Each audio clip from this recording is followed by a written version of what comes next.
Nel disco delle vite c'è un incontro già avvenuto o che sta avvenendo in un'altra vita, a seconda sempre della concezione di vite precedenti o vite parallele con l'attuale marito?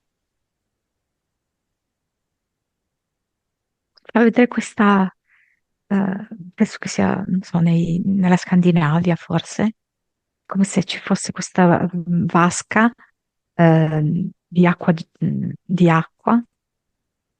Non capisco se lei forse sta gestendo una specie mm, di cottage, di pensione, e lui è un turista ed è venuto lì a usufruire di questi servizi, di questo soggiorno, però lui viene con la famiglia. Solo che loro si innamorano tipo al primo sguardo. È un colpo di fulmine. Però lui è lì con la moglie e con i figli. Quindi in quella vita non succede l'unione. No, però per tutta la vacanza è come se vivessero comunque una storia d'amore senza viverla fisicamente, Toccano le solo loro attraverso mani. gli sguardi. In questa, Mhm. in questa vita qua vedo solo che una volta, quando lei appoggia un piatto in tavola, riesce a sfiorare la mano di lui. E che succede? Cade la forchetta per terra, la figlia piccola piange come se avesse sentito una scossa energetica fortissima, si è resa conto di una variazione del campo energetico dove tutti sono esclusi. Si crea proprio una corrente che è relativa solo a lui e a lei. Ed è una specie di corrente stellare, direi. Ehm, Come se fosse una nebulosa stellare e c'è proprio una fortissima corrente tra loro due. E La for- quell'istante in cui si sfiorano è come se durasse un'esistenza. Racchiudiamo quell'istante nella forchetta. È una forchetta da dolce? Una forchettina o una forchetta normale? No, normale. Dov'è quella forchetta? In questa linea temporale esiste?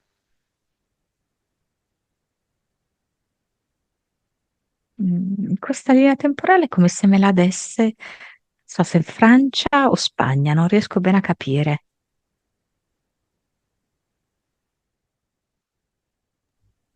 Perché? Era in Che non so, Spagna questa vita?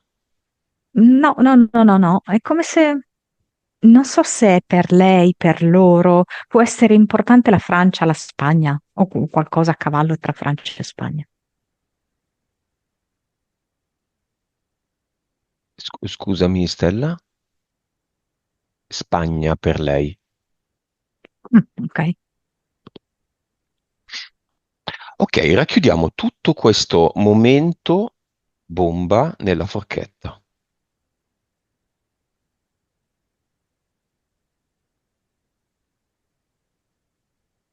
e chiediamo alla forchetta di venire in questa linea temporale. Facciamo un apporto alla roll, È una forchetta che vuole essere chiamata Rebecca. come il nome di Stella in quella vita? Mm, No. Non lo so, forse dai rebbi della forchetta, Rebecca. Non lo so, sai. Ah, mm. Boh, vabbè. Ok. Come la vedi questo oggetto? Come lo Che sta vedi? danzando. Prima ruota intorno a se stessa come se fosse una ballerina e poi si inizia a muovere danzando. Adesso vedo il compagno mm, di Stella che sta suonando al pianoforte e allora la forchetta danza ancora con più grazia e più eleganza. E vedo Stella che scrive amore, fiducia, gentilezza e grazia su un foglio. E questo è come se caricasse di queste caratteristiche la forchetta che inizia a danzare animata da queste qualità. Gli oggetti hanno un'anima, possono raccogliere un'energia di un momento, come in questo caso la forchetta. Certamente sì, certamente. Quindi chi compra un oggetto usato deve fare i conti con la storia di quell'oggetto. Sì, le memorie e l'energia di quell'oggetto, certo. Se una persona vende una forchetta, ma ha passato la vita a dire maledetta forchetta, tutto il tempo, la forchetta che cos'ha addosso? Allora, mi viene che alcune hanno addosso tristezza e sfiducia in se stesse, che poi vengono proprio assorbite da chi la prende in mano, sente proprio questa sensazione di abbattimento. Altri invece mi fanno vedere che è più una carica rabbiosa e allora chi la prende in mano si sente come innervosito.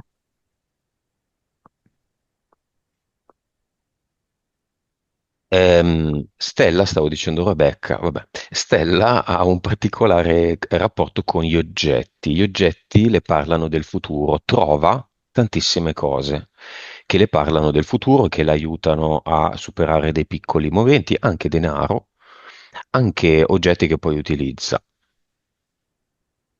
Ma Sono io degli apporti, adesso questo. ho una curiosità, no?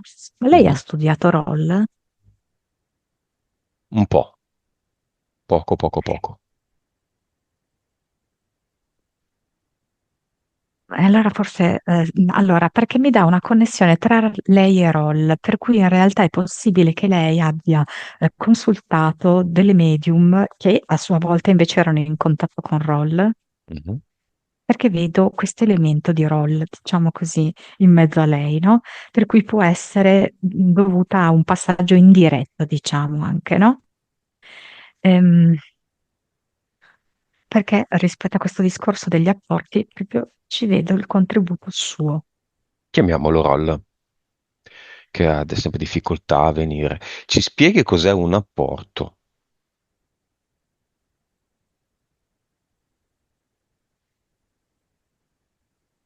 Io ho sempre un po' di disagio quando arriva Mm, Roll. mhm. Non so, non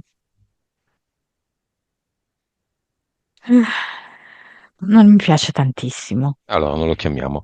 Cos'è Mm. Monica un apporto? Anche se so che lui ha dato dei grandissimi contributi, ok? Certo. Però c'è stata purtroppo una forte mescolanza con delle forze molto oscure tra Roll e queste. Ehm, allora, anche molto con la Chiesa, adesso arriva questa Madonna, Sì, sì, insomma, è sì. un po' complessa la cosa, no? Baciapile, sì, sì. Massone, baciapile, quello che è. Molto difficile. Per cui possiamo cambiare direzione. Tu dicevi? Cosa sono gli apporti? Allora,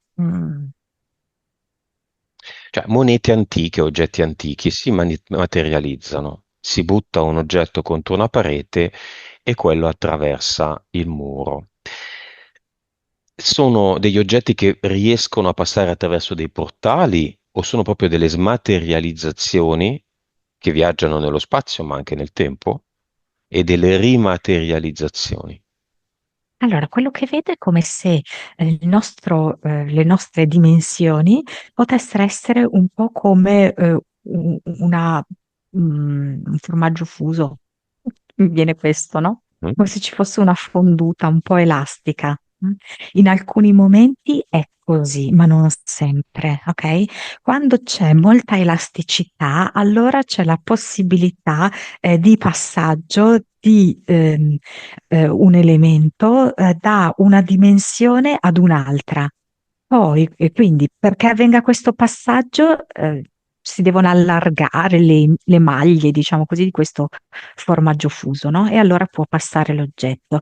Poi generalmente quando è avvenuto il passaggio, il formaggio è come se ritornasse al suo stato solido, rigido. Ma E quando quindi si richiama una moneta antica, la moneta antica che adesso è qui è scomparsa nella linea temporale di là e quindi magari genera accuse di furto, no? Ha conseguenze. Chi ha perso quella moneta, se la moneta è passata effettivamente da un posto all'altro, ha generato non solo uno scompenso energetico, perché quell'energia della moneta doveva restare là e non qua, ma anche magari nella storia delle persone.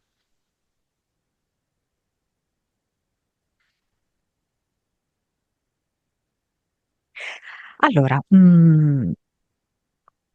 quello che a me viene, vabbè, intanto è chiaramente tutta un'illusione, ok?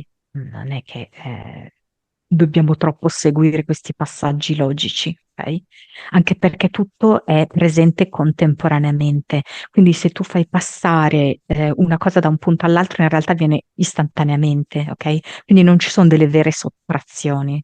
Ok? Ma questo vedendolo da un punto di vista più elevato. Guardandolo da un punto di vista più basso, che è quello delle nostre dimensioni, in cui di fatto il tempo esiste, lo spazio esiste, ehm, io vedo che è come se si creasse una sorta di illusione di continuità in quel luogo dove c'è stato il, tra virgolette, passaggio. Ok? Quindi nessuno ne sente la mancanza di questo oggetto, ok? Continuano a vederlo ancora come presente, Ok. non ravvisano un furto. Ed infine gli oggetti che le indicano un futuro, che le aiutano e che di fatto lei dice creo, che cause esoteriche hanno? Sì, questa è la sua capacità proprio di dialogare a distanza con gli oggetti, esattamente come se fossero persone. Cioè, diciamo che lei in questa fase della sua vita ha scelto che i suoi interlocutori siano bambini e oggetti. Quindi lei è in grado e di attrarre a sé gli oggetti che le occorrono in quel momento, proprio come se gli parlasse e gli dicesse, comunicasse, vieni da me perché mi servi, ti tratterò con rispetto, ma occorre che tu sia nella mia vita. E allo stesso tempo anche gli oggetti parlano a lei, perché la comunicazione è binaria, diciamo, no? È a doppio senso. E quindi le raccontano anche delle cose che di lì a poco faranno. Quindi ehm, ovviamente con il loro modo in cui sono fatte, sono in grado di anticipare a lei degli eventi, ne parlano del futuro. Va bene.